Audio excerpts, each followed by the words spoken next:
हमारे इंडिया में ऐसी बहुत सी रहस्यमयी चीजें हैं जिनके बारे में वैज्ञानिक भी नहीं जानते कि ऐसा है, तो क्यों है?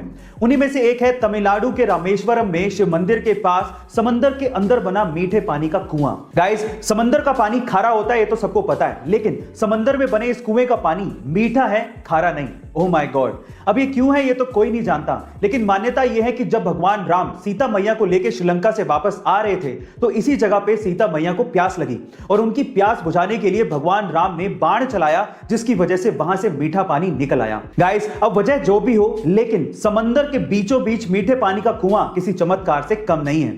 आपको इस कुएं के बारे में सुनकर कैसा लगा कमेंट सेक्शन में जरूर लिखिए। कल्पना चावला और सुनीता विलियम्स के बाद भारतीय मूल की एक और बेटी शिरीषा बांदला अंतरिक्ष की सैर पर जाकर भारत का नाम रोशन करने वाली हैं। आंध्र प्रदेश के गुंटूर में जन्मी शिरीषा 11 जुलाई को रिचर्ड ब्रैंसन के साथ उन्हीं की स्पेस कंपनी वर्जिन गैलेक्टिक्स के स्पेस क्राफ्ट वर्जिन ऑर्बिट से स्पेस की यात्रा पर जाने वाली है। मैं आपकी जानकारी के लिए आपको बता दूं कि शिरीषा बांदला वर्जिन गैलेक्टिक्स के गवर्नमेंट अफेयर्स की वाइस प्रेसिडेंट भी हैं और सिर्फ 6 साल में इतनी बड़ी पोस्ट पर पहुंचना बहुत ही गर्व की बात है। तो चलिए गाइस, हमारी भारत की बेटी शिरीषा बांदला के लिए कमेंट सेक्शन में लिखते हैं best of luck for your first space travel Shirisha. ऐसे अमेजिंग वीडियोस। पूरी दुनिया में कोरियन लड़कियों की स्किन और उनका फेस सबसे खूबसूरत माना जाता है, लेकिन क्या आपको पता है कि कोरियन लड़कियां एक स्पेशल तरह की ट्रीटमेंट या थेरेपी लेती हैं? उस थेरेपी का नाम है स्लैप थेरेपी, यानी कि थप्पड़ थेरेपी।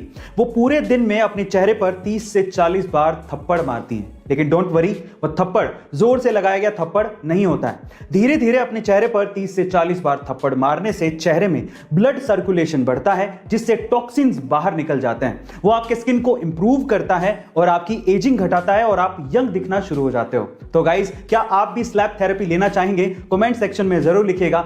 Amazon, जो कि एक बहुत बड़ी ई कॉमर्स साइट है, उस पे अलग अलग आइटम्स पे अलग अलग ऑफर्स और डिस्काउंट्स आते रहते हैं, लेकिन लास्ट मंडे को Amazon ने एक आइटम पे कुछ ज्यादा ही बड़ा डिस्काउंट निकाल दिया। एक्चुअली हुआ कुछ यूं कि लास्ट मंडे को Amazon ने तोशिबा के एक इन्वर्टर एसी पे, जिसकी कीमत 96,700 रुपए थी, उसको 94% डिस्काउंट के साथ मात्र 5,900 रुपए में लिस्ट कर दिया। जिसने इस ऑफर को देखा उसने फटाफट से इसे ग्रैब कर लिया। इनफैक्ट इस ऑफर में ईएमआई ऑप्शन भी था, तो कई लोगों ने इस एसी को ईएमआई ऑप्शन पे अवेल कर लिया, लेकिन बाद में पता लगा कि किसी बग की वजह से Amazon पे ये प्रोडक्ट इतने बड़े डिस्काउंट पे लिस्ट हो गया था। खैर, जो भी हो, लेकिन जिसने मौके पे चौका मार दिया उसकी तो चांदी हो गई। गाइस, क्या आपको इसके पहले तक की इंफॉर्मेशन पता थी? और अगर नहीं पता थी तो कमेंट सेक्शन में जरूर लिखिएगा। एक बार एक बंदा जूता खरीदने के लिए किसी शॉप पे गया। उसे 7 नंबर का जूता खरीदना था और उसे उस शॉप पे एक जूता पसंद भी आ गया, लेकिन जैसे वो काउंटर पे पेमेंट करने के लिए गया, उसे पता लगा कि वो वॉलेट तो घर पे ही भूल गया है। फिर उसने शॉपकीपर से रिक्वेस्ट किया कि आप मुझे जूते दे दो, अगले दिन आके मैं पेमेंट कर दूंगा। थोड़ा सा हेजिटेशन उस शॉपकीपर को फील हो रहा था उधार देते हुए, लेकिन फिर भी उसने जूते पैक किए और ग्राहक को दे दिए। अगले दिन वही ग्राहक वापस से उस शॉप पर आता है और कहता है कि दोनों में से एक जूता 6 नंबर का है, प्लीज आप उसे चेंज कर दो। तो ग्राहक ने माफी मांगते हुए 6 नंबर का जूता चेंज करके उसे 7 नंबर का दे दिया। उस दिन ग्राहक वॉलेट लेके आया था और उसने पेमेंट भी कर दी। अब आप ये देखिए कि दुकानदार ने कितना समझदारी से काम किया, ना उसने जूते खोए ना कस्टमर। इसे कहते हैं प्रेजेंस ऑफ माइंड। गाइस, आपको ये सुन के कैसा लगा कमेंट सेक्शन में जरूर लिखिएगा। और ये बात है सन 1974 की, जब फेडेक्स कुरियर कंपनी पूरी तरह से बैंकरप्ट होने वाली थी, कंपनी बंद होने वाली थी। लास्ट के $5,000 ही बचे थे।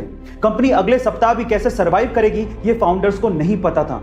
मरता क्या नहीं करता, फाउंडर्स आखिरी $5,000 का दाव खेलने के लिए लॉस वेगास पहुंच गए ताकि पैसों का जुगाड़ किया जा सके और कंपनी को बचाया जा सके। गाइस, किस्मत भी बहादुरों का साथ देती है। लास्ट के $5,000 दाव पे लगा देना कोई छोटी बात नहीं है। उन्होंने $5,000 के थ्रू $32,000 कमाए और फिर से पहुंच गए फेडेक्स कंपनी को जिंदा करने के लिए। फिर क्या था गाइस, वही कंपनी जो बैंकरप्ट होने वाली थी, आज वो कंपनी $70 बिलियन की कंपनी है, जिसमें 6 लाख से ज्यादा इंप्लॉइज काम करते हैं। गाइस, आपको फेडेक्स कंपनी की स्टोरी कैसी लगी कमेंट सेक्शन में जरूर लिखिएगा और ऐसे अमेजिंग वीडियोस के लिए शेयर, सब्सक्राइब एंड लाइक। मिलते हैं अगली वीडियो में।